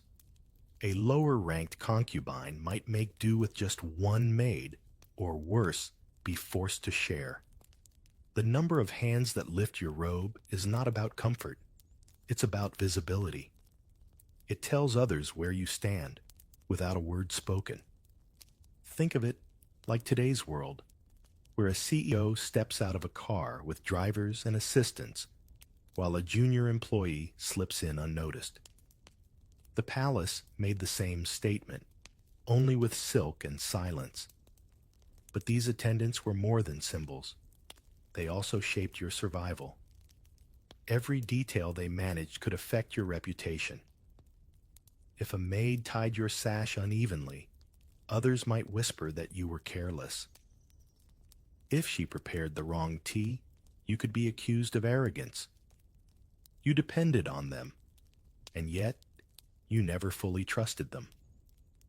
After all, eunuchs and palace maids often carried tales from one chamber to another. What you whispered in confidence at night might be murmured in the emperor's ear by morning. And so you learned the delicate art of managing servants. Too strict, and they might resent you. Too soft, and they might forget respect. The balance was constant. Did you know Empress Dowager Cixi, before she rose to power, was known for her ability to command attendants with both firmness and charm? Her mastery of this delicate relationship helped her navigate the palace's dangerous politics long before she became the woman behind the throne. Even here, leadership began not with armies, but with the way you handled a handful of maids. Hierarchy extended beyond your attendants, of course. Within the harem, every concubine had a rank, and the rules were suffocatingly clear. The empress sat at the top, followed by noble consorts, then consorts,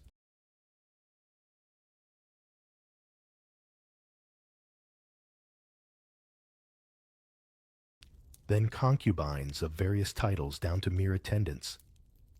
Every bow, every greeting, every seating arrangement was dictated by these invisible lines.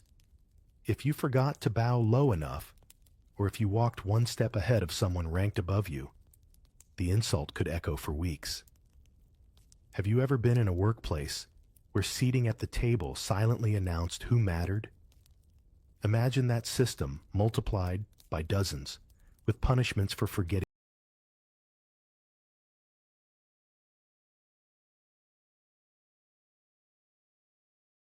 your place. This hierarchy didn't just exist on paper. It shaped daily life. Meals were served differently by rank. Robes were embroidered differently. Even the number of candles in your chamber could signal your standing. The palace wasn't simply a home. It was a maze of invisible ladders, and every rung mattered.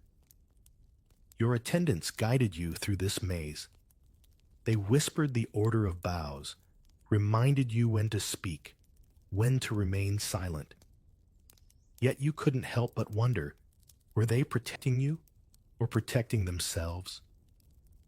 After all, their loyalty often shifted to whoever held the most power. A maid who served you today might serve your rival tomorrow, and every secret you shared could be carried along with her. Still, survival meant leaning on them. You had to trust them to some degree, because without them, you couldn't maintain the standards demanded of palace life. They lit your lamps, washed your robes, delivered your letters, carried your perfume sachets, and sometimes, in rare moments, they became your only friends, the ones who saw your tears when no one else could. But friendship here was dangerous, and even kindness could be misinterpreted. Servants and hierarchy then were both shield and sword. They could elevate you, or they could be the hands that pushed you down. And as you move through the palace corridors, flanked by watchful attendants, you are reminded once again that in this place, nothing is ever truly yours. Not your robe, not your privacy, not even your secrets. And yet, there is no time to dwell. For just beyond these walls lies another demand, one even stricter than beauty or gossip, the daily lessons of court etiquette, where a single wrong gesture could undo everything you've built. One wrong bow could ruin you. That's the hook, and that's the truth. In a palace where hundreds of eyes study every movement, court etiquette is not just manners, it's survival. You walk into the training hall, and immediately the weight of the space presses down. Polished floors reflecting candlelight, scrolls hanging with maxims about loyalty and obedience, and rows of concubines lined up like students about to take an exam they can never fully pass. Every gesture has a rule. How low do you bow to the empress? How far do you kneel before the emperor? Do your sleeves drape gracefully as you rise, or do they flutter awkwardly? The court judged not just your devotion, but the elegance of your devotion. It's like a theater rehearsal where the stakes are real, and the critics have the power to erase you from history. The teachers are strict. Older matrons, often women who rose in rank through flawless conduct, bark corrections in sharp tones. Lower, slower. Do not look directly at the emperor's face. You repeat movements over and over until they blur into muscle memory.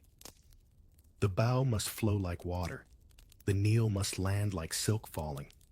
The pause between motions must suggest reverence, but never hesitation. Do you remember being drilled in school to stand straight, hands behind your back, repeating the same posture until it felt unnatural? Multiply that feeling by hours, with the added knowledge that a single slip could spark whispers of incompetence. Speech is another battlefield. You practice intonation, the rhythm of your words, the respectful titles that must precede every phrase. Too loud, and you are brash. Too soft, and you are timid. The ideal lies in the middle, firm but deferential, confident but humble. Imagine trying to pitch your voice at the exact right note every single time you open your mouth. Even a yes had layers. How you said it, when you said it, to whom you said it. Rituals are rehearsed endlessly. You learn where to stand during ceremonies, when to bow during sacrifices, how to carry offerings without spilling a drop of wine or trembling under the gaze of elders.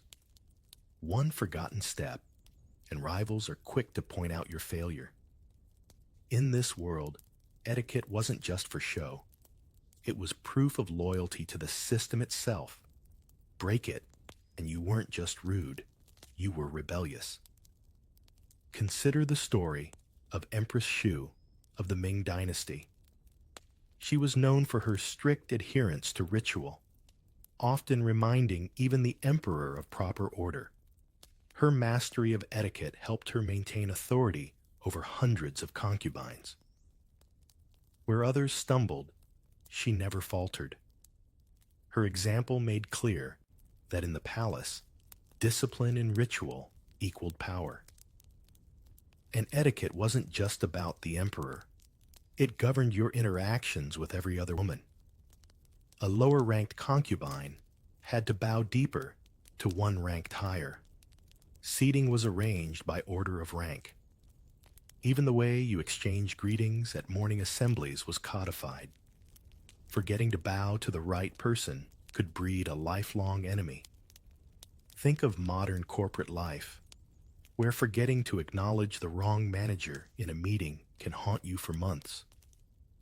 In the palace, that mistake could cost you far more than embarrassment. Hours slip by in the training hall, your knees aching from repeated bows, your arms heavy from holding postures. Yet you know that this is only practice. When the time comes, when you stand in a real ceremony, or worse, before the emperor himself, there will be no corrections, no second chances. Every gesture must flow without thought, like breathing. And so, day after day, you drill etiquette until your body moves automatically. A stranger might think you graceful, poised, serene, but you know the truth. It isn't serenity. It's conditioning. It's survival. And as you leave the training hall, legs sore and back stiff, another thought creeps in. What happens when the lessons end and the waiting begins? Waiting is the hardest part. You've dressed, powdered, rehearsed bows and poems, and yet most of your day slips by in silence, sitting in chambers heavy with incense and expectation. Imagine being ready for a job interview every single day, knowing the call might never come. That's life in the harem.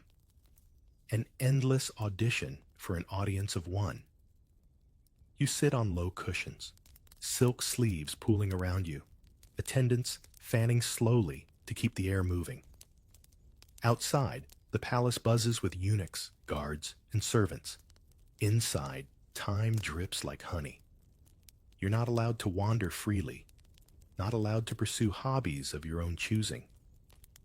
The Emperor's summons could arrive at any moment, or not at all. And that uncertainty gnaws at you. Some days, the summons means everything. To be chosen is not just honor. It can raise your rank, secure gifts, earn jealousy disguised as admiration. A single night might change your future forever.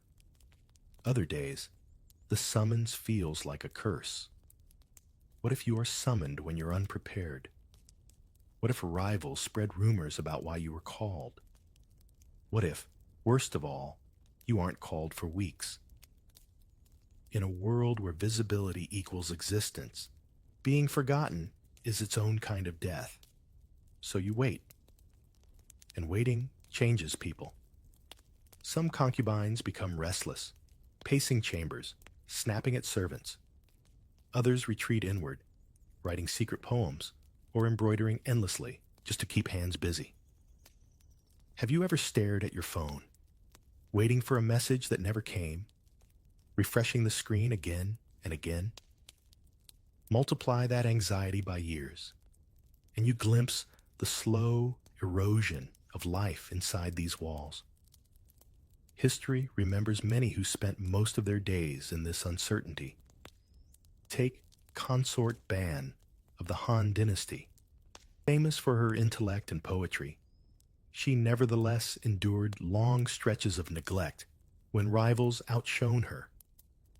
Her writings capture the quiet ache of waiting, reflections of a brilliant woman trapped in silence. She found solace in books, but not everyone had her resilience. The emperor's habits added to the tension. Some emperors summoned concubines regularly, others rarely. Some favored just one or two women, leaving dozens to wither in neglect. Each emperor's whim rewrote the daily rhythm of hundreds of lives. To be out of favor meant isolation. To be too much in favor meant jealousy, and jealousy could be deadly. So what do you hope for? To be noticed? Or to be invisible? There's no safe answer. Attendants shuffle in and out with updates that mean little but stir emotions. A rival concubine was summoned last night. Another was seen receiving gifts of jade hairpins. The whispers sting, and though you smile politely when others are mentioned, your stomach knots. Because deep down, every concubine knows. Tomorrow, it could be her. Or never her again. Time stretches oddly in these rooms.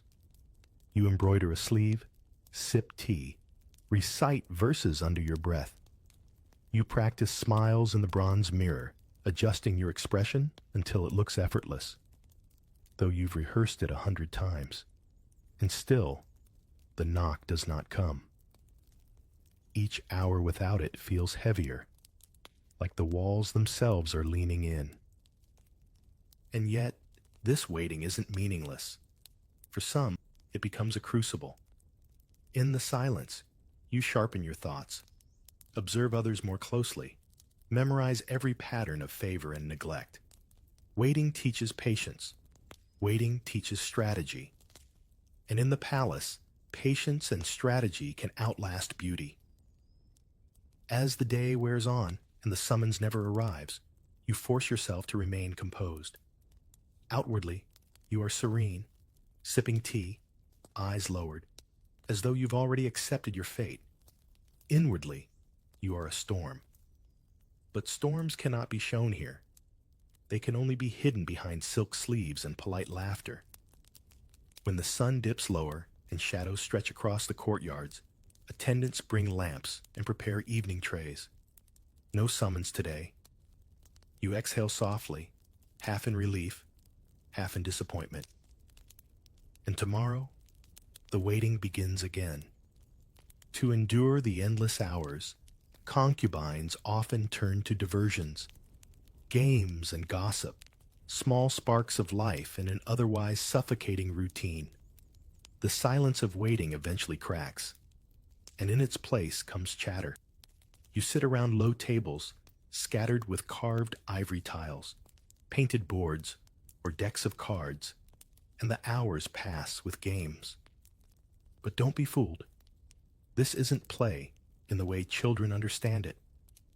Every laugh, every gesture, every story shared is another layer of performance, another subtle move in the invisible chessboard of palace life. Mahjong, for instance, was a favorite. Tiles clacked together in quick rhythm, like bones clicking in the hands of fate. The game itself demanded calculation and memory, skills well suited to women who spent their lives maneuvering through invisible rules. Imagine playing poker, where bluffing is half the battle.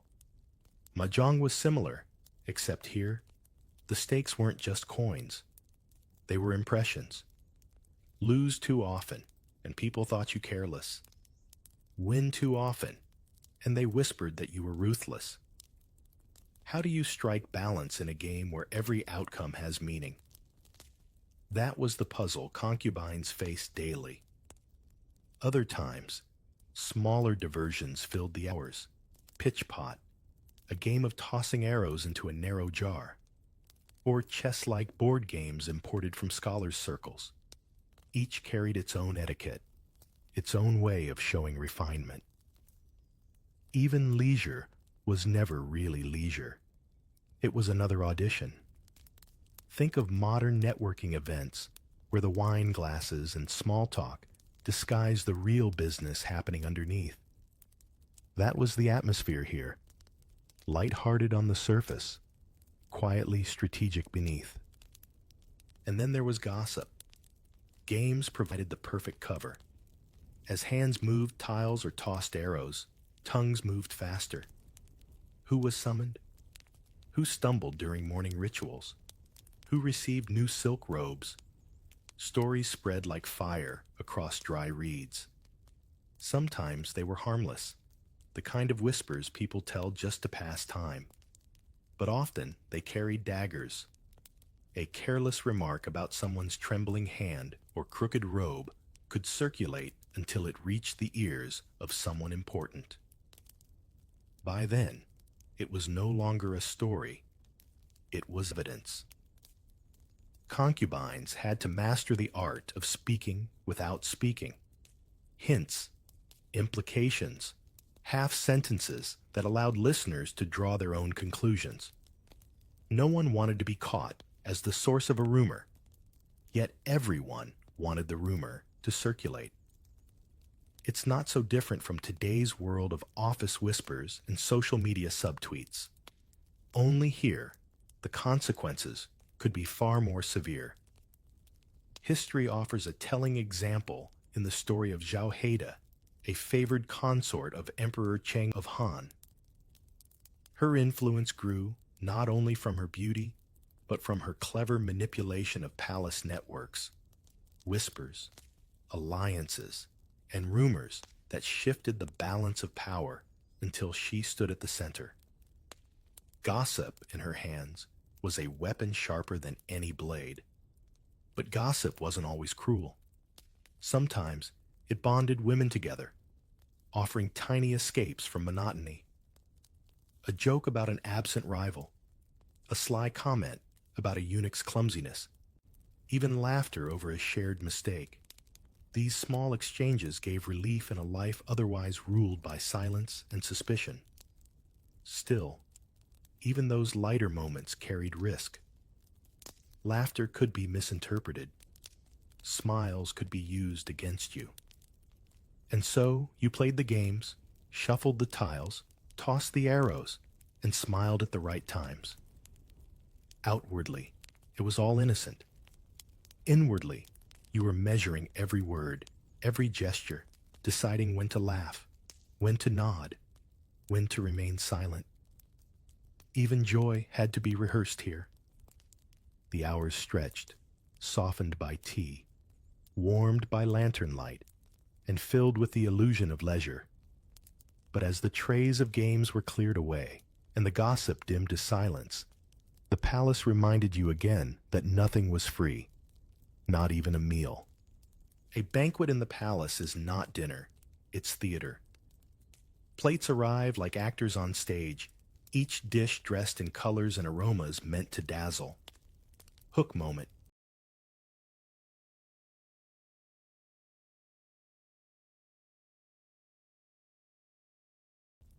Every bite you take is both a performance and a risk. You sit at a lacquered table, inlaid with jade, the flicker of lanterns making the porcelain shimmer. The attendants bring dish after dish, roasted duck glazed with honey, delicate dumplings shaped like flowers, soups fragrant with ginseng and herbs. The variety overwhelms, yet you know better than to lose yourself in taste. Meals here are less about nourishment and more about display. The seating itself already tells a story. Higher-ranked consorts eat at the front. Served first, their tables heavier with delicacies. Lower-ranked women sit further back, their portions smaller, their dishes simpler. To a visitor, it might look like a feast for everyone. But to you, the arrangement is a constant reminder of hierarchy. Even your chopsticks know their place. The food, beautiful as it is, comes with tension. Every dish can be loaded with symbolism. Lotus roots represent harmony, peaches promise longevity, and fish hint at abundance. To be served, these is not just kindness. It's a message about your standing. But what if you are served bitter melon, or something plain when others receive extravagance? That too is a message, and often not a friendly one. Imagine attending a corporate dinner, where the boss pours wine for some employees and ignores others. The gesture is small, but the meaning is loud. And then there's the fear of poison. History is thick with stories of suspicious meals, a sip too bitter, a bite followed by sudden illness, and whispers spread instantly. This fear meant that meals became rituals of caution. Attendants might taste your food first. Some concubines rotated dishes between friends to confuse enemies. Even when the food was safe, the suspicion never fully left your mind. Eating became less about pleasure, more about careful calculation. The emperor's presence could heighten the tension. If he attended, every concubine fought to appear graceful, eating delicately, never too much, never too little. A clumsy spill of sauce could ruin you. A greedy bite could be mocked for weeks. The emperor might casually hand a plum to one woman, and that single gesture could ignite jealous fury across the hall. Think of how one comment on social media can shift a crowd's perception overnight. Magnify that by imperial power, and you understand the stakes. History remembers how meals shaped lives. Yang Guifei, beloved of Emperor Xuanzong, was famous for her love of lychees. Couriers rode hundreds of miles to bring them fresh to the palace, and her favor only deepened. A fruit became a symbol of her power. Yet that very favor also sparked resentment. Whispers that indulgence was ruining the empire. What nourished one woman's rise fed another's downfall. Meals also tested alliances. Sharing dishes with rivals required a mask of politeness, laughter forced around chopsticks. Sometimes a concubine would deliberately compliment a rival's dish, a show of humility that secretly stung with irony. Every bite carried layers of meaning invisible to outsiders. Even the way you held your chopsticks mattered. Too high, and you looked awkward. Too low, and you looked untrained. A steady hand showed refinement. Eunuchs and attendants watched, memorizing who ate gracefully and who faltered. You weren't just dining. You were on stage, judged by etiquette and elegance. By the end of the meal, you are full, but not satisfied. The flavors linger, But so do the whispers, the sidelong glances, the tension folded into every bite. You rise from the table, knowing that even dinner has been another battle survived. And after the feast, the palace demands yet another performance. For entertainment, too, was never far away. When the plates are cleared and the lanterns burn lower, the palace doesn't grow quieter. It shifts into another stage. Now comes the time for entertainment, and you are both performer and audience. The empress, consorts, and sometimes even the emperor himself expect the concubines to sing, dance, or recite, turning the evening into a living showcase of talent. In this place, silence is suspicious. To sit idle would be to risk invisibility, and invisibility in the palace is a slow kind of erasure. You rise when called, sleeves brushing the polished floor, and step forward as attendants set down a guqin. The strings gleam under lamplight, and all eyes turn to you. Your heart thuds, but your face remains serene. To play is not just to make music. It is to remind everyone that you belong here, that your worth is more than skin deep. Each note is polished from hours of practice, each pause calculated to stretch the silence and hold the listeners. Have you ever spoken in front of a crowd, forcing your voice steady even as your palms sweated? That's the feeling, magnified by the knowledge that one sour note could haunt you for months. If not music, perhaps poetry. You step forward with a scroll in hand, bow lightly, and recite verses that thread longing and beauty together. The emperor is absent tonight, but others listen closely. Poetry, after all, has a way of reaching ears that are not in the room. A clever line, memorized by attendants, might travel across the palace and find its way to the throne. This is not mere art. It's a message, a spark sent into the network of whispers. Sometimes the entertainment takes form in dance. Silk sleeves flutter like wings, your body turning slowly, steps precise, gestures refined. It's not about wild energy, but controlled grace. Each movement says, I am disciplined, I am worthy, I am more than another ornament in silk. Those who watch see not just beauty, but proof of self-mastery. History remembers Zhao Feiyan for this very reason. Her dances were said to be so light she seemed to float, and it was that art which propelled her into the emperor's favor. Even conversation could become a kind of performance. If asked to tell a story, you chose carefully. A tale that reflected loyalty, a fable that hinted at wisdom, never anything too bold. Words were as dangerous as weapons here. A misplaced metaphor might be read as criticism, a too clever joke as arrogance. And yet, to be too plain was equally risky. The art lay in balance, enough wit to intrigue, enough humility to disarm. Other concubines watched as keenly as the officials. They noted which verses earned a nod, which songs ended in silence, which dances drew a rare smile. Performances were fuel for tomorrow's gossip. Did you see her voice tremble?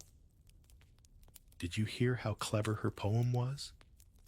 Each comment added or chipped away at your place in the palace hierarchy. Entertainment also carried danger beyond embarrassment. Records whisper of jealousy turning into sabotage, hairpins accidentally loosened so a dancer's bun collapsed mid-performance, strings tampered with so a guqin rang false. Even if the emperor laughed it off, rivals remembered, and reputations shattered. It's not so different from modern talent competitions, where one slip might go viral, but here the audience held the power of life and death. And yet, in these moments, there was also an escape. When your fingers struck the right note, when your voice carried perfectly, when your body moved in rhythm with the music, you felt almost free. The palace walls fell away for an instant, and all that remained was art, pure and unchained. Perhaps that's why so many concubines clung to their gukin or brushes. They were the only things in this gilded prison that truly belonged to them.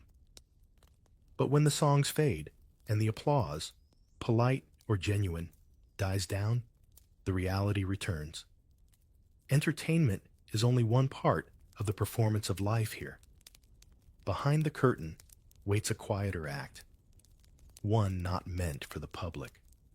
Letters, longings, and memories written in secret under the flicker of an oil lamp. The room is quieter now. Lanterns burn lower, casting long shadows across the carved screens, and the chatter of the evening fades into a hush. This is the time when concubines who aren't summoned slip back into their chambers, attendants dismissed to the corners, and the silence becomes almost heavy.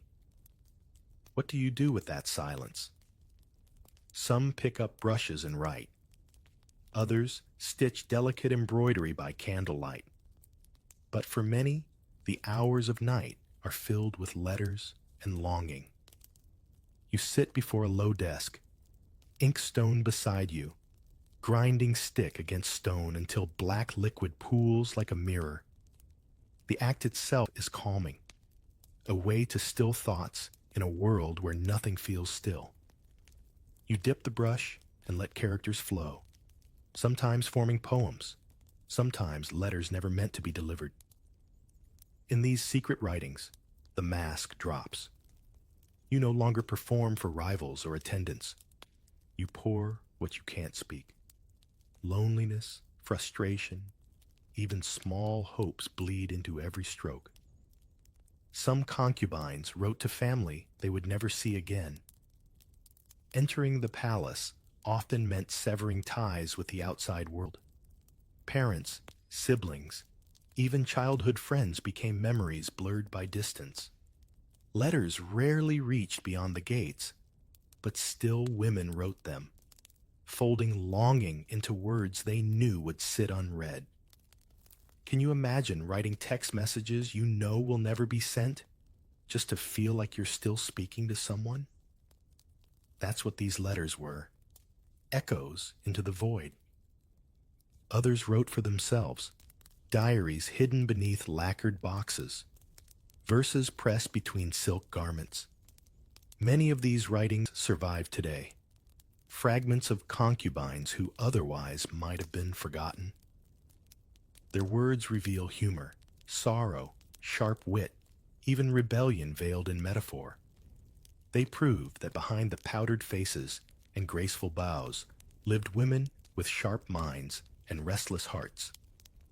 Consider Lady Ban, also called Ban Jieyu, from the Han Dynasty. She was remembered not only for her intelligence, but for her poetry, some of which survives. In one famous piece, she compared herself to a discarded autumn fan, once useful, now forgotten. Her words captured the pain of fading favor, but also the quiet strength of a woman who refused to be erased. The emperor might ignore her, but history did not. Longing also meant memory. Many concubines clung to fragments of life before the palace. The smell of home gardens, the laughter of siblings, the taste of village food. At night, those memories grew sharper, like wounds pressed under the quiet. Some tried to recreate pieces of that world, embroidering flowers they once saw, writing about landscapes they would never return to. The palace gave them silks and jewels, but it took away the freedom to choose who they missed. And then there was the longing for freedom itself, to step outside the high red walls, to walk through a market, to touch earth instead of polished stone. Some women never again saw the world beyond the gates once they entered. Imagine being locked inside a mansion your entire life, where luxury surrounds you, but even the horizon is forbidden. For concubines, that was not metaphor. That was daily reality. Still, longing had to be hidden. Too much visible sorrow could mark you as weak, too distracted to serve with grace. So you learned to smile in the day, even while writing aching words at night. Attendants might notice, rivals might pry, and in a place where every weakness could be turned against you, secrecy became as important as poetry. The night deepens, ink dries, brushes are set aside. You fold away the parchment, slip it into a hidden box, and blow out the candle. The room plunges into darkness, but your mind keeps spinning. Because as much as you might long for freedom or home, the more immediate danger waits inside the palace walls themselves. Jealousy and schemes that never sleep. Jealousy breathes louder than the palace drums.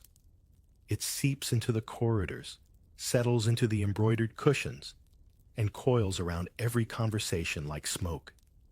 You can almost feel it on your skin, the eyes measuring your robe, the ears catching your laughter, the whispers slipping behind silk screens. In a world where one woman's rise means another's fall, jealousy isn't an occasional guest. It's the permanent resident. The schemes it breeds are subtle. A misplaced word, a compliment given with a sting, a small rumor seated at tea. Concubines rarely fought openly. Instead, they perfected the art of invisible daggers. A powder compact left on your table might actually be laced with irritants to redden your skin. A hairpin, gifted with a smile, might carry barbs of gossip sharper than metal. And always, rivals smiled sweetly, hands folded, as though nothing sinister could possibly be at play. Imagine living in an environment where colleagues aren't just competing for promotions, but for their very existence. That's the harem. Every advantage you gain costs someone else their chance at favor, and they won't forget it. The jealousy of rivals was not petty. It was survival instinct. Some stories are chilling. During the Tang dynasty, the favored consort Yang Guifei faced immense hostility from others who envied her influence over Emperor Xuanzong. Whispers grew into outright resentment, and when political turmoil erupted, her enemies seized the moment. In the end, she was strangled on the emperor's reluctant order, the culmination of years of jealousy weaponized into deadly force. Her fate is a stark reminder. In the palace, love could turn to liability overnight, but not every scheme ended in death. Sometimes it was slow erosion. A concubine might find her robes suddenly soiled by accident, her jewelry misplaced, her attendants bribed to make her look careless. One day, she arrives late to a ritual because a servant misinformed her. The next, she's accused of arrogance for failing to bow correctly. Individually, the events seem small. Together, they form a pattern that drags her reputation down. And jealousy didn't only come from peers. Even attendants, eager to climb by association, could harbor envy. A maid envious of her mistress's status might whisper secrets to another chamber, trading loyalty for influence. Eunuchs, too, often manipulated rivalries, fanning jealousy so they could gain favors from both sides. In a palace of hundreds, even the walls seemed to conspire. The irony is that many concubines, while smiling in public, privately admitted the poison of jealousy in their poems and writings. Some verses describe the pain of being slandered, of watching favor slip away due to rumors they couldn't fight.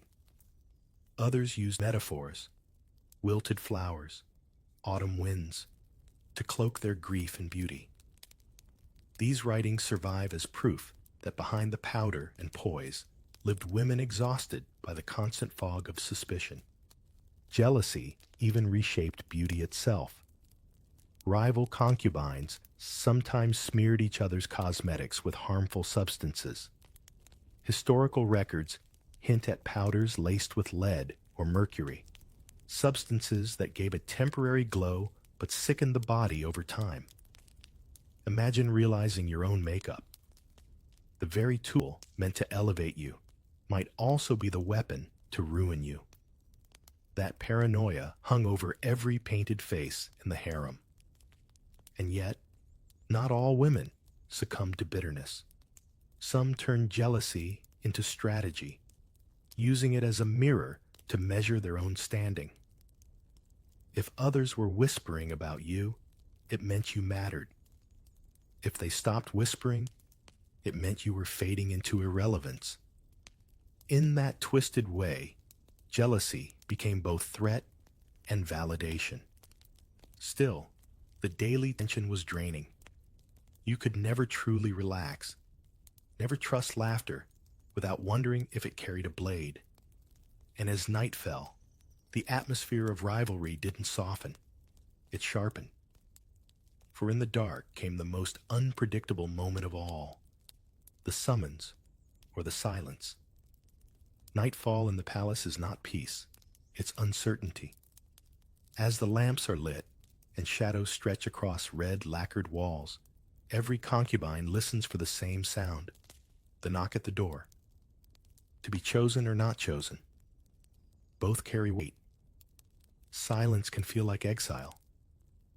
A summons can feel like salvation or like a trap. You sit in your chamber, attendants adjusting the folds of your robe, preparing as though tonight might be the night. Perhaps you've already waited for weeks without hearing your name called.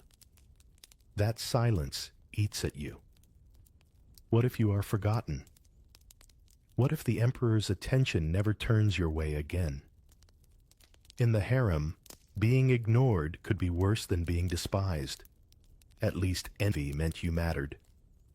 But when the knock does come, your stomach knots. Excitement is mixed with dread. What will this night bring? To be summoned is to step into the most intimate theater of the palace, where the stakes are not just favor, but survival. History tells of emperors who kept meticulous records of which concubines visited, even rolling dice or consulting officials to decide the order. Your presence might be chosen by whim, or by politics, or by schemes whispered in the afternoon. It is never entirely about you. The ritual itself was precise. You were bathed again, perfumed, dressed in lighter robes. Eunuchs escorted you to the emperor's chambers, often carrying your name on wooden slips to be recorded. Every step was monitored, every detail preserved. Think of it like a lottery ticket, except the draw is written into the archives of an empire. Not being summoned, however, did not mean safety. Rivals noticed the silence and whispered about it. She has fallen out of favor, they might say. Perhaps the emperor has tired of her. That gossip spread quickly, and each night without the summons fed the narrative of decline. Some women spent years in that silence, their youth fading behind the palace walls, remembered only as names in registers. History gives us striking examples of this tension. In the Qing dynasty, emperors like Qianlong were notorious for their strict systems, recording every concubine's visit with near-bureaucratic precision. Some women were called frequently, showered with jewels, elevated in rank. Others dwindled into obscurity, their lives reduced to long decades of waiting. And yet, a single night could change everything. The irony is sharp. To be chosen might mean honor, but it also drew jealousy like moths to flame. Rivals might conspire harder against you. Attendants might be bribed to sabotage you. Even your food and cosmetics might be tampered with. In the palace, the spotlight was as dangerous as the shadows. And then there were the nights when you heard footsteps pause outside your door, only to move on. That brief flicker of hope, followed by disappointment, carved deeper wounds than silence alone. You lie awake, staring at the carved ceiling beams, replaying every detail of your day. Did you bow low enough this morning? Was your robe too plain? Did a rival whisper something you couldn't hear? In a palace run on rituals, it is easy to believe every gesture was a test you either passed or failed. So night brings neither rest nor comfort. Whether you are summoned or left behind, the uncertainty gnaws at you, carving tension into every evening. And even when sleep finally comes, it isn't the gentle escape you long for. Dreams, too, are crowded with the weight of palace life.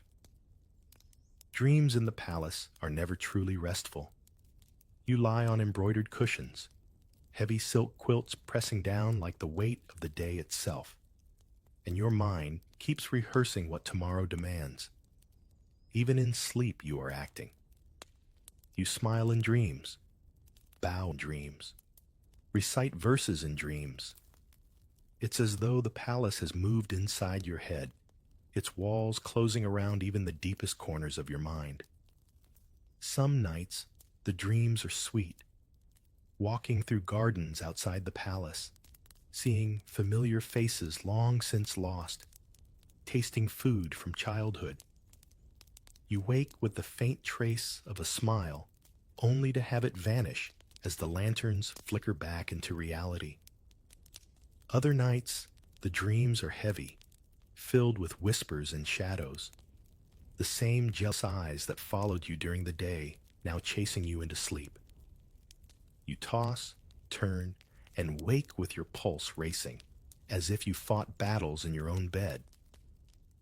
The truth is, sleep here is more strategy than rest. You know tomorrow requires the same perfection as today, so you must at least appear refreshed. Attendants notice if your eyes are swollen or your movements sluggish. Rivals notice too, and they will not hesitate to remark that you look tired, weary, or even ill. A single yawn at the wrong time could become the subject of gossip whispered at tea.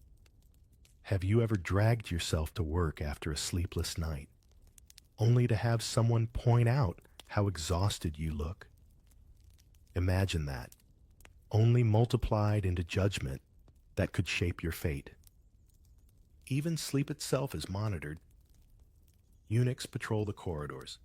Attendants slip in to check lamps, and records sometimes note which concubines were awake at odd hours. Privacy does not exist here. Not in waking, not in sleeping. Your chamber is a cage disguised as luxury. Its golden carvings as much a reminder of confinement as its locked gates. Yet, in these restless hours, you sometimes find clarity. Lying in the dark, you replay the day's rituals.